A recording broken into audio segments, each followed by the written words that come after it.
जिसमें 15,000 रुपये प्रति समूह की दर से 40,000 स्वयं सहायता समूहों को रिवॉल्विंग फंड तथा 1,10,000 प्रति समूह की दर से 2,606 स्वयं सहायता समूहों को कम्युनिटी इन्वेस्टमेंट फंड की धनराशि आज ऑनलाइन हस्तांतरित की गई है।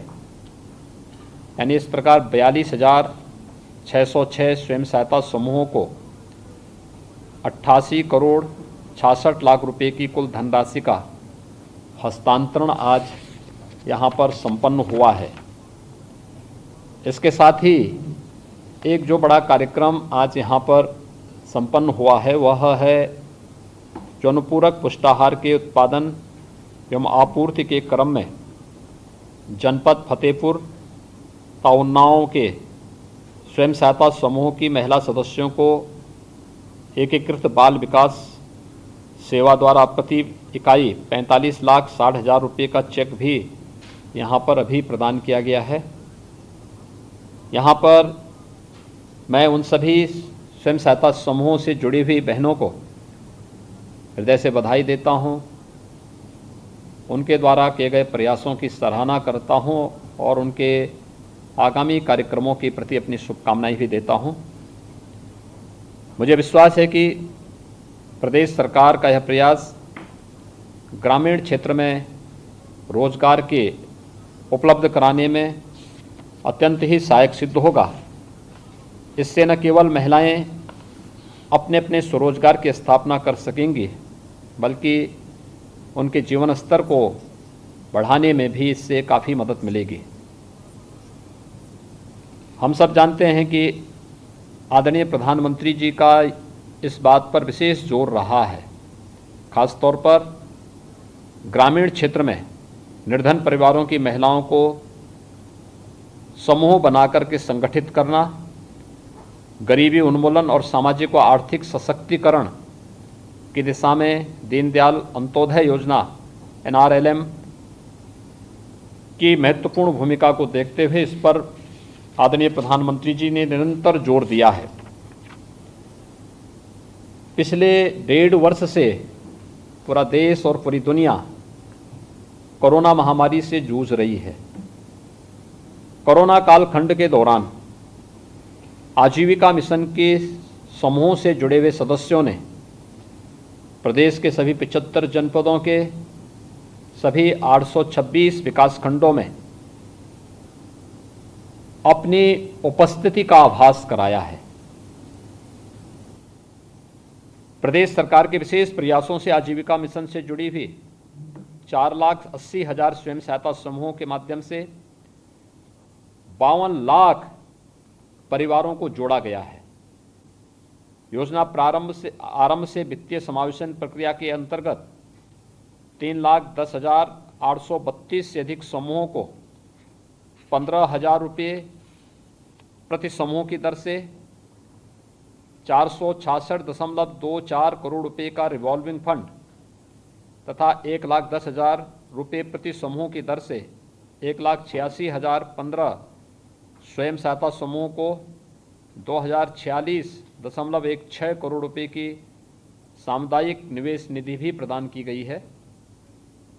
बैंक क्रेडिट लिंकेज हेतु 1,26,709 स्वयं सहायता समूहों को विभिन्न बैंकिंग संस्थाओं से जोड़कर 1,267 करोड़ रुपये की धनराशि अनुदानित ब्याज पर भी उपलब्ध कराई गई है।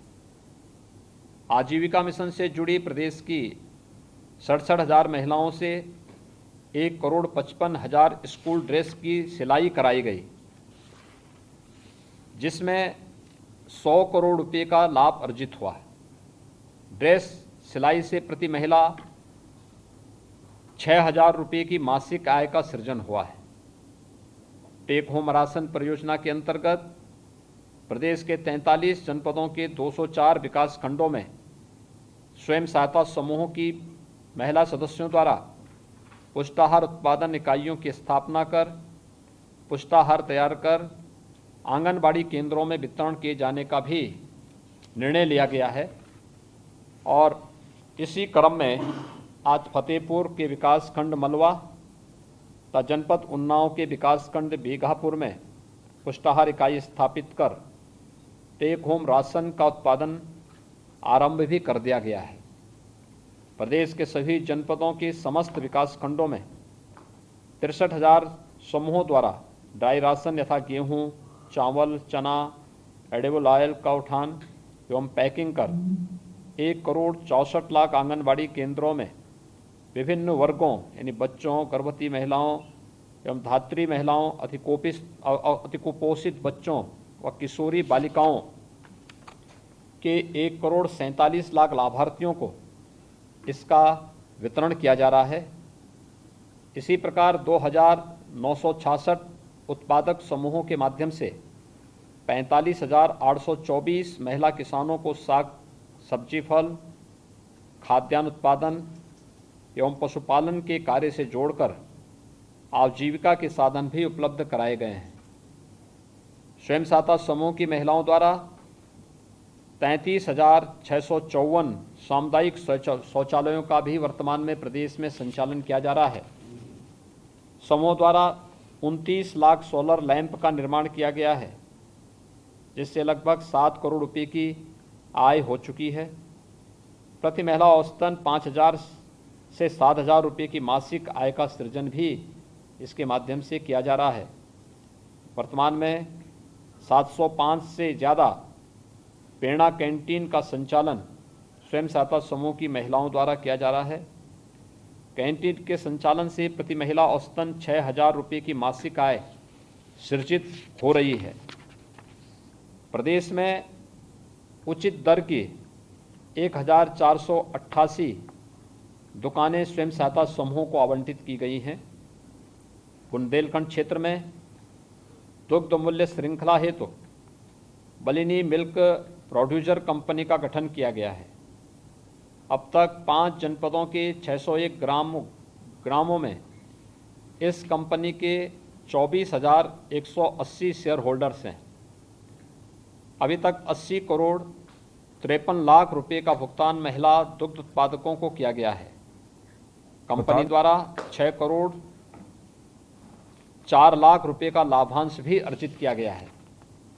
राज्य सरकार ने महिला सामर्थ्य योजना के अंतर्गत 200 करोड़ रुपए के बजट का प्रावधान किया है, जिससे बलिनी की तर्ज पर अन्य जनपदों में भी प्रोड्यूसर कंपनियों को बनाया जाना हमारा प्रस्तावित है, जिसमें एक समूह है गोरखपुर, देवरिया, महाराजगंज और कुशीनगर यानी गोरखपुर कमिश्नरी का। दूसरा है रायबरेली, सुल्तानपुर और अमेठी। तीसरा है बरेली, पीलीभीत, लखीमपुर खीरी, सीतापुर और रामपुर का। पूर्वांचल के 5 जनपद क्रमशः सोनभद्र, चंदौली, मिर्जापुर, बलिया एवं गाजीपुर के लिए बलिनी की तर्ज पर प्रोड्यूसर कंपनी गठित करने के लिए भारत सरकार द्वारा 43 करोड़ रुपए की परियोजना स्वीकृत कर दी गई है। जनपद झांसी तथा महोबा में दलहन व मूंगफली मूल्य श्रृंखला हेतु झलकारी बाई महिला किसान प्रोड्यूसर कंपनी का गठन किया गया है। इसके माध्यम से 17,406 महिला किसान लाभान्वित होंगे। इस परियोजना के लिए भारत सरकार द्वारा 16 करोड़ रुपए का बजट भी स्वीकृत किया गया है। पश्चिमी उत्तर प्रदेश के जनपद बदायूं में धान, गेहूं एवं मेथा की मूल्य श्रृंखला हेतु बदायूनी महिला किसान प्रोड्यूसर कंपनी का गठन किया गया है, जिसमें 14,275 महिलाएं लाभान्वित होंगी। इसके लिए भारत सरकार द्वारा 18 करोड़ रुपए का बजट स्वीकृत किया गया है। जरी जरदोजी हस्तशिल्प के लिए जनपद बदायूं में महिला कारीगरों के विकास के लिए हस्तशिल्प उत्पादन कंपनी का निर्माण किया जा रहा है, जिससे हस्तशिल्प कारीगरों को उच्च गुणवत्ता के उत्पाद तैयार करते हुए बाजार से जुड़ने में मदद मिलेगी। इसके लिए भारत सरकार द्वारा 7 करोड़ रुपए का बजट स्वीकृत किया गया है। प्रदेश की 56,875 ग्राम पंचायतों हेतु वीसी सखी को चयनित किया गया है। आरसीटी एवं Indian institute of banking and finance के माध्यम से अभी तक 24,031 प्रतिभागियों को प्रशिक्षित एवं प्रमाणित किया जा चुका है। इनमें से 2,316 वीसी सखियों ने ग्राम पंचायतों में कार्य भी प्रारंभ कर दिया है। प्रधानमंत्री जीवन ज्योति बीमा योजना के माध्यम से 2,43,185 महिलाओं एवं प्रधानमंत्री सुरक्षा बीमा योजना के अंतर्गत 5,66,021 महिलाओं को जोड़ा गया है। आजीविका ग्रामीण एक्सप्रेस योजना के अंतर्गत वर्तमान में कुल 268 वाहनों का संचालन किया जा रहा है। उत्कृष्ट कार्य हेतु प्रदेश द्वारा राष्ट्रीय स्तर पर प्रथम स्थान प्राप्त किए जाने पर भारत सरकार द्वारा गोल्ड मेडल प्रदान किया गया है। इस योजना से प्रति महिला वाहन मालिक को औसतन 7,000 से 9,000 रुपये की मासिक धनराशि का सृजन किया गया है। कोरोना महामारी से जागरूकता एवं बचाव कार्य के लिए 2020-21 में खादी विभाग से कपड़े की आपूर्ति के माध्यम से 20,396 स्वयं सहायता समूहों के सदस्यों द्वारा 1,23,00,000 मास्क तथा 1,223 सदस्यों द्वारा 50,714 पीपी किट का भी निर्माण किया गया है। वर्तमान में कुल 3,319 महिला स्वयं सहायता समूहों की सदस्यों द्वारा बिजली बिल कलेक्शन का कार्य किया जा रहा है। अब तक 28 करोड़ रुपए का बिल कलेक्शन करते हुए महिलाओं द्वारा 52 लाख रुपए की धनराशि भी अर्जित की गई है। और मैं चाहूँगा कि पावर कॉरपोरेशन इस पर ध्यान दें। जो भी इससे जुड़ी हुई महिला स्वयंसेवी समूह की जो सदस्यगण हैं,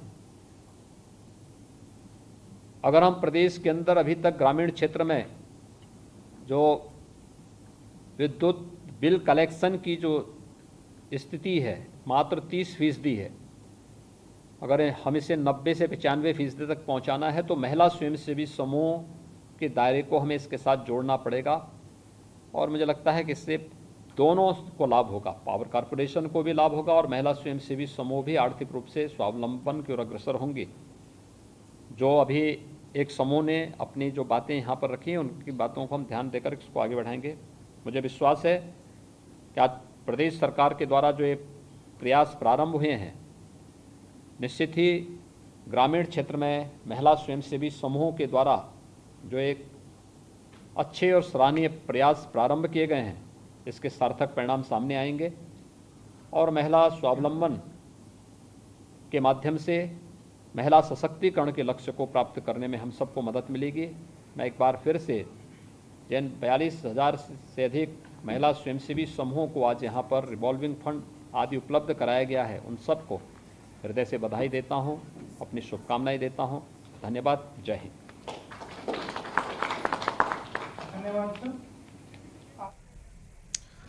तो मुख्यमंत्री योगी आदित्यनाथ को आप सुन रहे थे, जहां पर राष्ट्रीय आजीविका मिशन के तहत वीडियो कॉन्फ्रेंसिंग के जरिए एक अहम बैठक कर रहे थे। फिलहाल हम आज बात जिसे कह सकते हैं दो भूमि के दंगल में कर रहे हैं, वो है बच्चों के स्कूल खोलने को लेकर, जिसको लेकर अहम फैसला सरकार की तरफ